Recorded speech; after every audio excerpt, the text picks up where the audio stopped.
Sihlale sikamukele indaba zehora lokuqala emini sibingelele nakuwe osibuka ohlelweni lethu lusha lezokusakaza iDTT. Lezi ndaba zethulelwa usakhiwo ngokwasokhela naze ezinohlonze emini nje. The story of the first 30 years of our democracy. She grew up in a society governed by a constitution rooted in equality, the rule of law, and of the democratic state to provide. Umengameli wezwe uCyril Ramaphosa uthi ihlandla lakhe lokuqala beligxile ekulungiseni umonakalo wenzwe ngesikhathi sokuqhaqwa kwamandla ombuso. The MK is not a threat. The MK is formed by former ANC leaders who are disgruntled, who are not happy. I-EFF ithi akethu sinakancane ukusungulwa kweqembu lezombusazwe umkhonto wesizwe esikhundleni salokho igxile eqinisekiseni ukuthi yadlondlobala KwaZulu-Natal.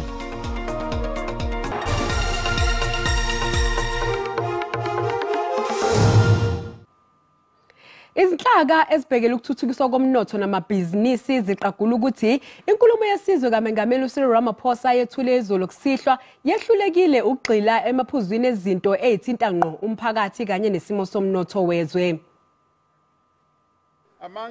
Umphathi omkhulu we-Business Unity South Africa uKes Kuvadia ubona sengathi inkulumo yesizwe kaMengameli ibifana nje nomzamo wokukhuluma lokho abavoti abafuna ukubuzwa njengoba kusondela ukhetho likazwelonke lwakulonyaka. Government needs to be absolutely clear that it will partner business in critical areas of delivery. That business, in the way it interacts with government, must interact in a way that it also builds government's capacity to deliver and to do a lot of these things without the business participating. Nomkhandlu i-Consumer Goods Council of South Africa nawo udumele ngezinga lenkulumo kaMengameli.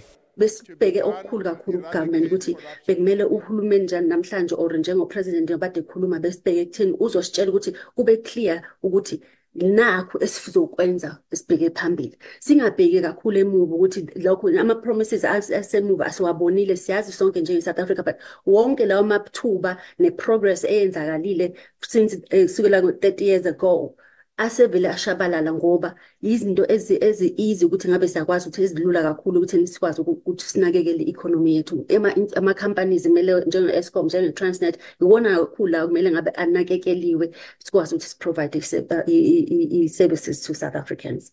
Umfela ndawonye wezinyana ikhosathu wona ukwemukele lokho okuyizibophezelo ezenziwe uMengameli Ramaphosa kanye nesimemezelo sokwelulwa kwesikhathi sesibonelelo sika 350 wamarandi kulabo abangasebenzi. Umengameli uCyril Ramaphosa uthi ihlandla lakhe lokuqala belimayelana nokwakhiwa kabusha kwezikhungo zombuso ebezingekho esimeni. Iminyaka emihlanu yehlandla lokuqala likaMengameli uCyril Ramaphosa iyangasekupheleni njengoba nje amabombe ebheke okhethweni owengamelela kuleli ulandise ngase kwenzile selokhatha intambo zokuphatha ngenkathi ethula inkulumo yakhe ngesimo sezwe. Ukulungiswa kabusha kwenziza zentela kuleli kuqame njengokunye kwezinto ezibe impumelelo. One of the overriding challenges this administration had to deal with when it took office was state capture and corruption. Our first priority was to put a decisive stop to state capture, to dismantle the criminal networks. Mayelana neyinkinga eziphathelene nokuphehlwa kogesi uMengameli uthi sekuseduze ukuthi iphele inya indaba yokucisha kogesi. uMengameli uRamaphosa uthi ilinganiselwe igidini zamarandi imali esetshenziswayo kubakhiqizi abayimele bogesi njengoba kulungiswa ingqinamba zogesi nje. We have implemented sweeping regulatory reforms to enable private investment in electricity generation, with more than 120 new private energy projects that are now in development. These are phenomenal developments that are driving the restructuring of our electricity sector in line with many other economies have done to increase competitiveness and to bring down their energy prices. Through all these actions, we are confident that the worst is behind us and the end of load shedding is finally within reach. Kuzoba nenguquko naso hlelweni lwezempilo maduze njengoba iNational Health Insurance Bill iseyitebenika mengameli nje. We plan to incrementally implement the NHI, dealing with issues like the health system financing, the health workforce, medical products, vaccines and technologies, and health information systems. Umengameli Ramaphosa uthi abanye kungenzeka ukuba bacabanga ukuthi ANC izophuma emandleni emva kokhetho kodwa lokho ngeke kwenzeke njengoba nje ungakapheli umsebenzi wakhe. Kusenjalo amaqembu ezombusazwe aphawulile ngenkulumo kaMengameli wezwe uCyril Ramaphosa isona abeyethulela isizwe izolo kusihlwa. Isikhathi esiningi umengameli wezwe ubeclaima iprogress engenalo iqiniso. Khulume ngokuthi intsha eningi ithola uNSFAS kodwa wangabheka iqiniso lokuthi ithi siqedile ema-university nasema-colleges ihlale emakhaya nje bahleli nayo emakhaya. Wakhuluma ngenqubekela phambili kwezokuboshwa kwezigebengu kodwa awangaveza ubufakazi bokuthi bangaka abantu masebeboshiwe bagwetshwe bahlale ejele ukuthumela umlayezo ukuthi ubugebengu abukhokheli. Lena bekuyinkulumo ebeyinhlanganisela yeyinkulumo esedlule obona ukuthi ikhulunywa umengameli ongakwazi ukuphumela obala avuma ukuthi ithuba besilinikezwe sehlulekile ukulisebenzisa. Well, it was something more out of Alice in Wonderland than a reality of what's really going on the ground. A laundry list of recycled projects and promises that have been made since 2018 that haven't come to fruition. We were promised crime was going to go down. It is up. We were promised jobs are going to be created. Unemployment is at record highs. We were promised that gender-based violence was going to be dealt with. It is growing. We were promised that load shedding was going to come to an end. It has got worse than it's ever been. Asimazi uTinzwalo upresident ebethetha ngaye indoba ngomphilo uTinzwalo kanye nguTinzwalo athe wamfumana emaphupheni akhe ngexesha bephupha ehleli kumatrasi wakhe onemali zedollars ezisuke eAmerica ephalaphala. I'm worried about the president. I'm worried that he is completely out of touch with reality in South Africa. Kwintetho yakhe upresident akhange athethe ngamakhosi. Thina phaya ezilalini sikhokhelwe izinkokheli zethu, ikumkani zethu, amakhosi ethu. Ayisiphathi kakuhle ke into kokubana uhulumende weANC awajongele phansi amakhosi ethu, inkokheli zethu zemveli. Amanye amaqembu ezombusazwe aphezulu azokwethula imikhankaso yokhetho enkundleni eyodwa. iEFF, ANC kanye neIFP aqoke inkundla iMoses Mabhida eseThekwini njengeyona ndawo lamaqembu azokwethula imqulu zethembiso zokhetho ngaphambi kokhetho lwangwalunyaka. Lona ke kuzoba umbono wokuqala amaqembu anawo okufanele bawunika abavoti. Lenkundla yavula ngo-2009 yaziwa umhlaba wonke njengenye yayisingathe imidlalo yendebe yomhlaba ka-2010. Lenkundla ke isisingathe imicimbi eminingana kubalwa imibuthano yezopolitiki, imidlalo, amakhonsathi emculo kanye nokugcotshwa kwengonyama yesizwe samaZulu ingonyama omisizulu kazwelithini. Kulonyaka ke kuzoba ngokuqala lenkundla isingathe imicimbi yamaqembu ezombusazwe kulandelana. Isifundazwe ke iKwaZulu Natal kukholakala ukuthi siyisizinda sezombusazwe. Lesifundazwe ke silandela isifundazwe iGauteng ngesibalo sabantu kanye nesibalo sabantu ababhalisele ukuvota. Amaqembu ke azama kuzo zonke izindlela ukuza kulesifundazwe kuzoqomisa amavoti. If you want to upset the ANC, we have to make inroads in KwaZulu Natal. So the ANC on its part would want to consolidate its support in the province, but then the other political parties would want to displace the ANC. So basically, then KwaZulu Natal becomes battleground. That's the main factor. But then the other factor, of course, is that if you look at the statistical data from the IEC, Gauteng is the highly populated province, and then KwaZulu Natal comes second. Iqembu ke iEFF lizokwethula umqulu wezethembiso zawukhetho kusasa. Umholi weEFF uthe ubona sengathi liqembu lizokhula kulesifundazwe. iANC nayo izobamba irally mayihlome khona kulenkundla ngesonto elizayo. Most of the things that the party is doing are politically correct, but as I say, it's too little too late because the damage has already been caused. People are complaining about basic things, service delivery. Look at the infrastructure in eThekwini. It's in terrible state.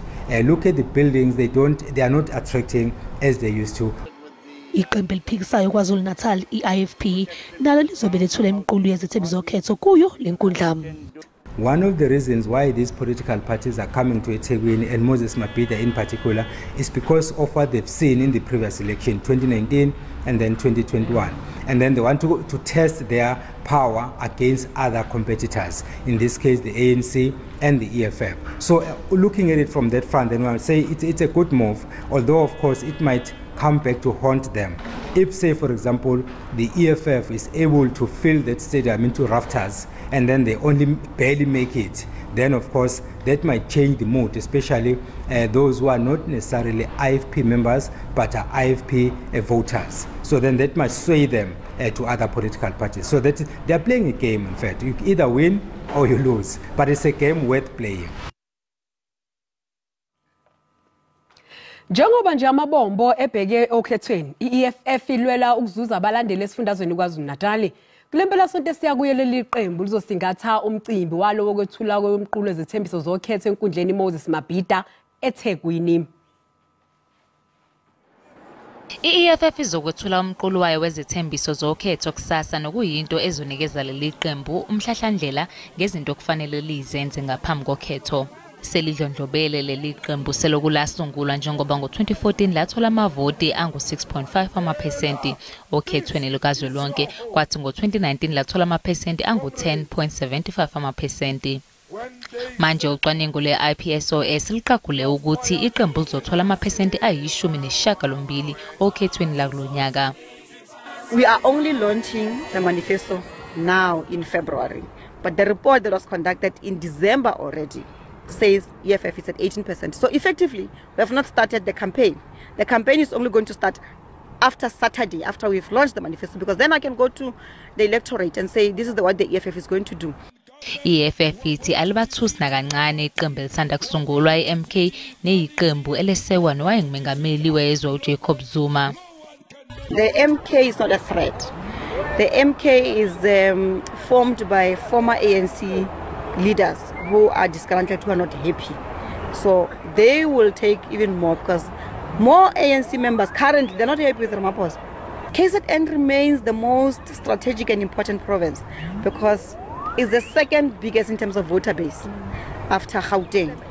Inselelo ezobhekana nayo iEFF ukuthi izuze abantu esifundazweni esibalwa njengesimqoka kakhulu okhethweni. Bukelisi sathi iqhu etolo kanti masibuya sizokuphathela uWT. What I can say is that this has been a long journey.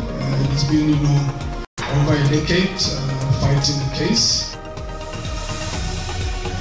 Umpetha kwezokusubatha uCaster Semenya uzonikela enkantolo yamalungelo abantu yase-Europe mayelana nesinqumo sokumvimbela ukuba ngenele imiqhudelwano yokusubatha.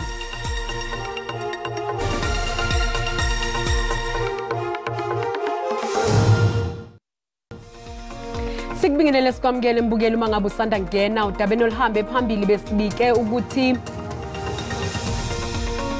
umengameli wezwe uCyril Ramaphosa uthi ihlandla lakhe lokuqala beligxile ekulungiseni umonakalo wenzeke ngesikhathi sokuqhwagwa kwamandla ombuso.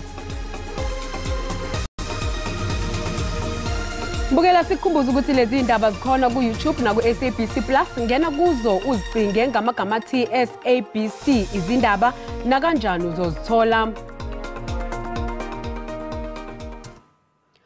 Umsolo wesibili ecaleni lokubulawa kaSenzo Meyiwa uBongantanzi uthi akukho kumhlanganisa nommeli uDominic Mjiyako okuthiwa wabengummeli wakhe wokuqala. uNtanzi ukuchithile nokuthi watholakala nesifo senhliziyo kwazise wayengeke avunyelwe ukusebenza emayeni ephilana lesifo. Leli cala ke liyaqhubeka enkantolo ephakeme esePitoli. Yes, I agree. Umsolo wesibili uBongantanzi uthi wayeqala ngqa ukubona ummeli okuthiwa uDominic Mjiyako enkantolo yemantshi yaseBoksburg eMpumalanga eGauteng. Ngithengi samile ngenkosi yenkantolo waqhamuka enye indoda lapha eyafika kimi yangitshela yathi engumJiyako. Ufike wangitshela igama lakhe wasethi uzela ngokuzosiza mina ngimbuze ke mina Nkosi enkantolo uzosiza mina ngokuthini athena lokho Nkosi enkantolo hayi ngizofika kuwe police station sokukhuluma ngase ngimbuza futhi ngubani okutshela ukuthi ngilapha mina ngiboshiwe impendulo yakhe lokho sizokukhuluma kodwa umuntu omfonelile usisi ngimbuze mina usisi uyithatha phi inamba yakho usisi uNtanzi ufunge wagomela ukuthi umji yakho akazange aqokwe nguye okanye umndeni wakhe ukuze abe ngummeli wakhe. Did you personally make a call to Mr. Mjiako that Mr. Mjiako, Ntanzi, I'm arrested, I'm at Moat police station, come and assist me? Cha Nkosi enkantolo ngazange ngamfonela. Ayi. Ngiyathemba umama mina umuntu omdala kakhulu. Akazazi lezi zinto lezi. Lo msolo ke wesibili utshele inkantolo ukuthi waphoqwa ukuyohlolwa udokotela wamazinyo ukuthi wake walifaka izinyo legolide na.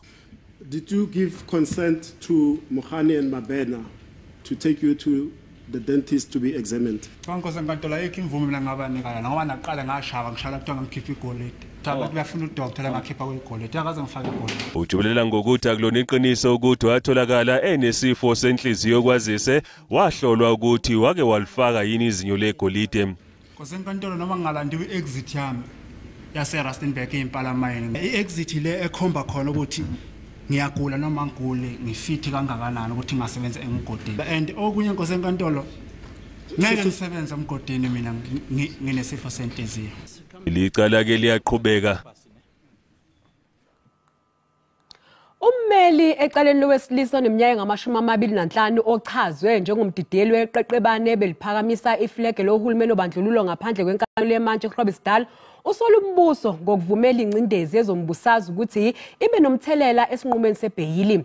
Ummeli uthi umsolo uFrancois van der Merwe ubhekene necala elifanayo naleli belibhekene nomholo we-EFF uJulius Malema kanye nodokotela uMbuyiseni Dlozi eminyakeni emibili edlule.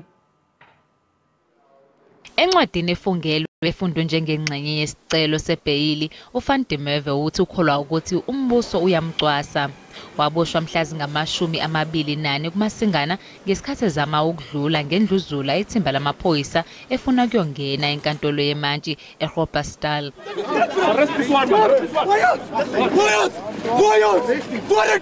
Abaphathi benkampani yabaqashi uPieter Groenewald kanye noStefan Greef bekumele befake isicelo sebheyili enkantolo. Laba bobabili babhekene necala lokushaya ngenhloso yokulimaza ngesihluku nangokusasazela omunye wonogada babo ngenja. That the prosecution and the investigation in this case is tainted by politics. When it comes to Mr. Malema, he can get away with whatever he does.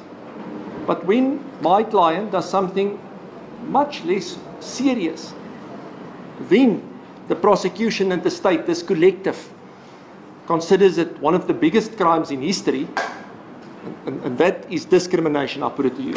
Kube nenkulumo mpikiswano phakathi kommeli wabasolwa kanye nemantshi ngokuthi udaba lecala lomholo we-EFF lungenaphi kuleli cala.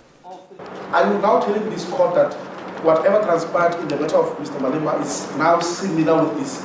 Exactly, my lord. That's what I'm saying, and I'll take it one step further. But if the courts created a precedent by saying that certain conduct was that a precedent? Well, either it's no, it's not a precedent. uVan der Merwe ugcinwe esitokisini kuze kube udaba lwakhe libuyele enkantolo futhi ngoLwesine oluzayo. Umpetha kwezama-Olimpiki uCaster Semenya uthi sebekulungela ukukhishwa kwesinqumo senkantolo enkulukazi yamalungelo abantu eEurope esizohlonza ukuthi inhlangano elawula ezama-athletics yephula umthetho nokucwasa uCaster ngesinqumo sayo sokuzama ukumvimba ekutheni aqhubeke nokungenela imiqhudelwano yomhlaba ngenxa yezinga nesakhiwo sakhe uma eqhudelana nabesifazane. uCaster Semenya uthi lolu daba njengoba selibheke esigcawini senkantolo eEurope nebhekele izindaba zamalungelo abantu alisekho nje kuphela ngaye kodwa selizosho lukhulu ngokuhlonishwa kwezilungelo labesifazane bengacwaswa nangokwisakhiwo semizimba yabo. What I can say is that this has been a long journey. It's been, over a decade fighting the case. This press conference is just so, each and every one out there who's willing to help, for us, to fight, this case. As you all know that I advocate, for, human rights now, I don't want to talk more about sports, as I've accomplished everything I wanted. But I think this is about humility. It's about building sports. It's about inclusivity and diverse. It's about building young African women and Asians. As we all know that I've been facing the scrutiny, judgmental criticism about my being.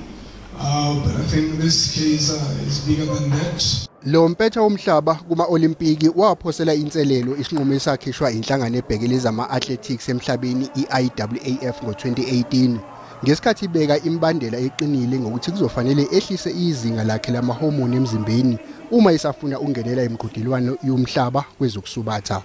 Isinqumo sokugcina senkantolo kulolu daba sizokwethulwa ngoNhlaba kuwona lo nyaka enkantolo yezamalungelo abantu eEurope.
Bukeli sizibeka lapho ke indaba zehora lokuqala emini kuze kube ngokuzayo usale kahle.